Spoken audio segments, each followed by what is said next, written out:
ডায়েটের জন্য আমরা অনেকেই ওটস খেয়ে থাকি। সাধারণত টক দই অথবা দুধ দিয়ে আমরা ইনস্ট্যান্ট ওটসটা তৈরি করে খেয়ে নেই, কিন্তু আমাদের হাতে যখন সময় থাকে তখন আমরা ওটস খিচুড়ি করে খেতে পারি।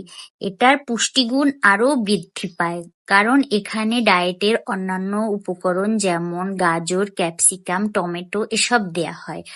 আপনি চাইলে কিছু চিকেন কুচিও অ্যাড করে নিতে পারেন।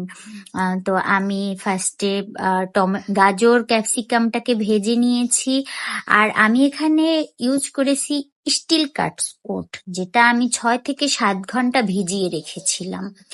সবজিটা হাফ সিদ্ধ হয়ে গেলে আমি ওটসটা দিয়ে দেব, দিয়ে তারপরে আমি 10 মিনিটের মতো মাঝারি আঁচে এটাকে রান্না করে নেব।